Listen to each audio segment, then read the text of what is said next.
નિર્વાણ પ્રકરણ ઉત્તરાર્ધ. બ્રહ્મા અને જગતની એકતાનું સ્થાપન. 12 સૂર્યોના ઉદયથી જગતના પ્રલયનું રોમાંચિત વર્ણન. શ્રી વશિષ્ઠજી કહે, રાઘવેન્દ્ર, આ વિરાટ રૂપધારી વિધાતા સમષ્ટિ મન રૂપ હોવાના કારણે પોતે મન છે, તેથી તેમના માટે બીજા મનની જરૂર નથી. એટલું જ નહીં, એ વિરાટ પુરુષ પોતે જ ઇન્દ્રિયો છે, તેથી તેમને બીજી ઇન્દ્રિયોના ઉપભોગની જરૂર હોતી નથી. એમણે તો બીજા બધા શરીરોમાં ઇન્દ્રિયોનું સર્જન કર્યું. ઇન્દ્રિય સમુદાય આમની કલ્પના માત્ર છે. ઇન્દ્રિય અને ચિત્તમાં અવયવી ભાવનો સંબંધ છે. ઇન્દ્રિયો અવયવ છે, ચિત્ત અવયવી. આ બંનેનું શરીર એક છે, તેથી એમનામાં થોડો પણ ભેદ નથી. બધી રીતે એકતા છે. સંસારના જે કોઈ કાર્ય છે બધાય તે વિરાટ પુરુષના છે. કેમ કે બ્રહ્માના સંકલ્પ જ વિભિન્ન વ્યષ્ટિ વૃત્તિથી પોતાનામાં ભેદનો આરોપ કરી જગત વ્યવહાર રૂપે ચાલી રહ્યા છે. તેની સત્તાથી અનંત આકાર જગતની સત્તા અને તેના સંકલ્પના ઉપસારથી જગતનો સહાર થાય. વાયુ અને તેની ક્રિયામાં જેવી એકતા, તેવી એકતા યા એક સત્તા બ્રહ્મા અને જગતની પણ છે. જગત, બ્રહ્મા અને વિરાટ આ ત્રણેય પર્યાયવાચી શબ્દો છે. જગત અને બ્રહ્મા શુદ્ધ ચેતન આકાશરૂપ પરમાત્માના સંકલ્પ માત્ર છે. એ રઘુનંદન, મારી સામે બ્રહ્મલોક હતો. બ્રહ્માજી ધ્યાનભગ્ન થઈ ગયા હતા. મેં ધીરે ધીરે બધી દિશાઓમાં દ્રષ્ટિ નાખી. તે સમયે મારી સામે મધ્યાહન કાળમાં તપી રહેલા સૂર્ય સિવાય પશ્ચિમ દિશામાં પણ એક બીજો સૂર્ય પ્રગટ થયો, જે સ્પષ્ટ દેખાતો હતો. તે પશ્ચિમ દિશાના મધ્ય ભાગમાં અગન જેવું ઉત્પન્ન કરી રહ્યો, જાણે કોઈ પર્વત પર ત્યાંના વન પ્રદેશમાં દાવાનળ સળગી ઉઠ્યો. આકાશમાં અગ્નિલોક પ્રગટ થઈ ગયો હોય, અથવા મહાસાગરમાં વડવાગ્નિ ઉત્તેજિત થઈ ગયો હોય.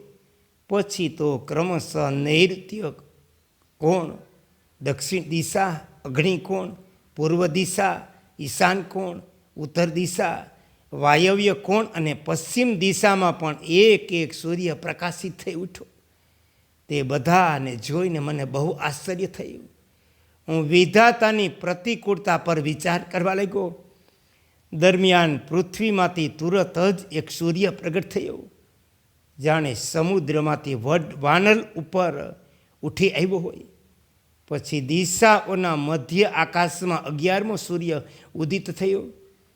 દિશાઓના મધ્યવર્તી સૂર્યને 11મો સૂર્ય પણ પ્રગટ થઈ ચૂક્યો.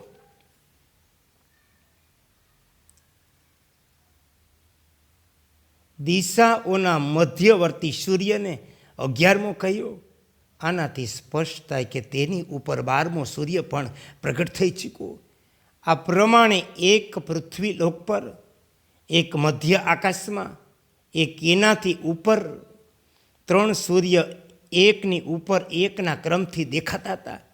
આ પ્રમાણે બધા મળીને 12 સૂર્ય પ્રગટ થયા.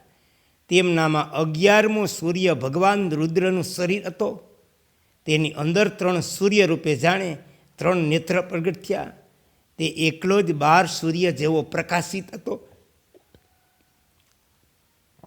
તે 12 સૂર્યો ભેગા હોય એવો લાગતો, જે બધી દિશાઓમાંથી પ્રચંડ બળતરા ઉત્પન્ન કરી રહ્યો. જેમ દાવાનળ સૂકા વનને બાળી નાખે, તે જ પ્રમાણે તે સમસ્ત જગતને બાળવા લાગ્યો. આ બધાય સૂર્યોના ઉદય થવાથી સમસ્ત બ્રહ્માંડ મંડળને સૂકવી નાખનારો ગ્રીષ્મ ઋતુનો ભયંકર દિવસ પ્રગટ થયો. ક્યાંય પણ ઉંબાડિયા દેખાતા નહોતા. અગ્નિ વિના જ અગ્નિ જેવી બળતરા થઈ રહી. સૂર્યના પ્રચંડ કિરણોથી બધું સ્વાહ થઈ રહ્યું. લૌકિક અગ્નિ દેખાતો નહોતો. હે કમલનયન શ્રીરામ, અગ્નિ વિનાશ થનારા તે અગ્નિ દાહથી મારા બધા અંગો બળતરાથી વ્યતીત થઈ ગયા. ત્યારે હું તે પ્રદેશને છોડીને બહુ દૂર ચાલ્યો ગયો.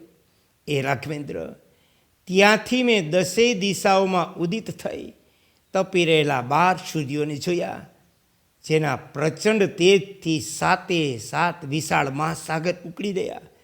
સમસ્ત લોક અને નગરોના અંદરના ભાગ પ્રચંડ જ્વાળાઓ અંગારાથી ભરાઈ ગયા. અગ્નિની જ્વાળાઓ ગાઢ લાલ રંગના કપડાની જેમ દેખાતી હતી, જેમણે બધાય પર્વતોને સિંદૂરી રંગના એટલે કે અતિ લાલ બનાવી દીધા.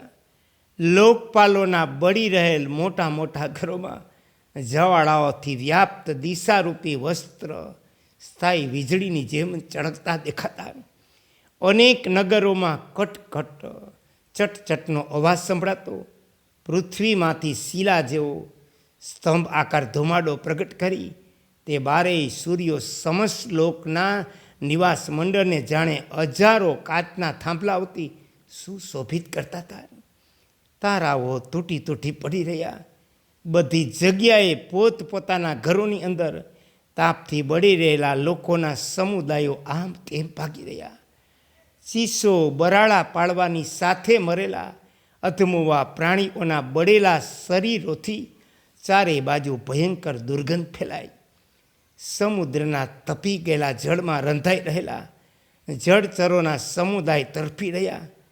તમામ દિશાઓમાં ફેલાયેલા અગ્નિથી ગામો નગરોનું બધું જ અગ્નિમાં સ્વાહ થઈ ગયું. ત્યારે રોનારું પણ કોઈ નહોતું. દિગ્ગજોના શરીર બળીને ફાટી ગયા. તેઓ પોતાના દાંતો પર દિગંત પર્વતોને ઉપાડેલી હાલતમાં બળી રહ્યા. ધરાશયી થઈ રહેલા પર્વતોથી પીસાઈને કેટલાક નગર સમુદાયો ચૂરચૂર થઈ ગયા.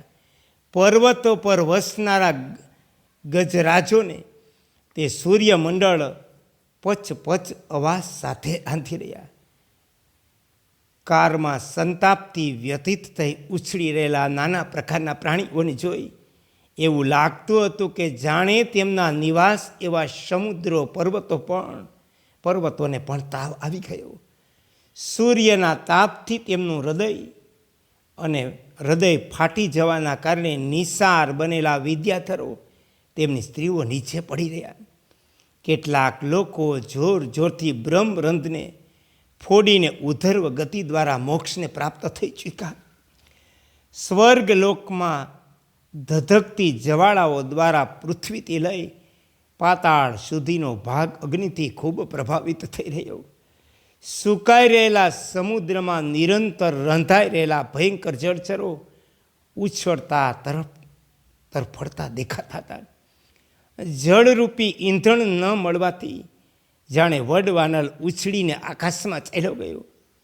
ત્યાં હજારો રૂપમાં જાણે ગગનની અપસરાઓને પકડીને નૃત્ય કરાવી રહ્યો.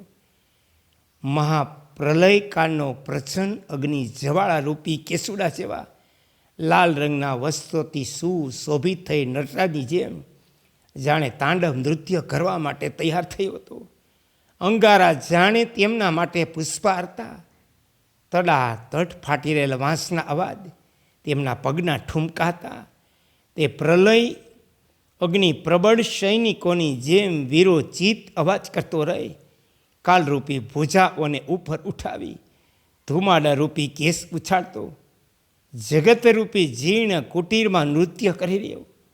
તે સમયે વનોના સમૂહો, ગ્રામ, નગર, મંડળ, દીપ, કિલ્લા, જંગલ, સ્થળ, પૃથ્વીના તમામ પોલાણો, તેની ઉપરનું મહાન આકાશ, 10 દિશાઓ, સ્વર્ગલોક અને તેની ઉપરનો ભાગ, આ બધા જ બળી રહ્યા. અનેક સૂર્યોના ઉદય અસ્ત વગેરેથી વિંધ્યાચલ પણ વ્યવસ્થિત થઈ ગયો. વ્યવસ્થિત નહીં. આકાશ જવાળરૂપી કમળોથી સુશોભિત સરોવર જેવું દેખાતું. ધુમાડાની માળાઓ જાણે ભ્રમરાવલીઓનો ભ્રમ ઉત્પન્ન કરતી. તે મહાપ્રલય કાળમાં છાતી કૂટી રડતી જગતલક્ષ્મીના હૃદય પર મૂકેલા હાથના કાંડામાં આ બળી ગયેલી પૃથ્વી સોનાના કંકડ જેવી લાગતી. સમુદ્રો કવાથ જેવા દેખાતા. સૂર્યના પ્રતિબિંબ રૂપી તિલકથી અલંકૃત પોતાના મુખ ઉપર તરંગોરૂપી હાથોથી ધક્કા મારતા હતા, ત્યારે જાણે માથું ફૂટી ફૂટીને તે રડી રહ્યા હતા. સુવર્ણ દ્રવ, નજીકના પર્વતો, ઇન્દ્ર, કલ્પવૃક્ષ, દેવોના આવાસો, ગુફારૂપી ઘરોથી યુક્ત સુંદર આકારવાળો સુમેરુ પર્વત તે સમયે અસહ્ય તાપમાં બરફની જેમ પીગળી ગયો. બહાર અંદરથી શીતળ શુદ્ધ હિમાચલ પર્વત પણ તે પ્રચંડ પ્રલય અગ્નિથી લાખની જેમ ક્ષણવારમાં પીગળી ગયો. એ શ્રીરામ, તે અવસ્થામાં પણ મલય પર્વતે પોતાની નિર્મળ સુગંધ છોડી નહોતી, કેમ કે ઉદારચિતના મહાપુરુષ વિનાશના સમયે પણ પોતાના ઉત્તમ ગુણોનો પરિત્યાગ કરતા નથી. મહાન પુરુષ સ્વયં નષ્ટ થતો હોય તો પણ બીજાને આનંદ જ આપે, કોઈને પણ દુઃખ આપતો નથી. બરાબર એ પ્રમાણે જેમ ચંદન બળવા છતાં પણ પ્રાણીઓને આનંદ આપે, ઉત્તમ વસ્તુ કદી નિષ્કૃષ્ટતાને પ્રાપ્ત થતી નથી. જેમ સોનું પ્રલય અગ્નિમાં દગ્ધ થઈ જવા છતાં નષ્ટ થતું નથી. હે કૃષ્ણ, હે કૃષ્ણ, હે કૃષ્ણ.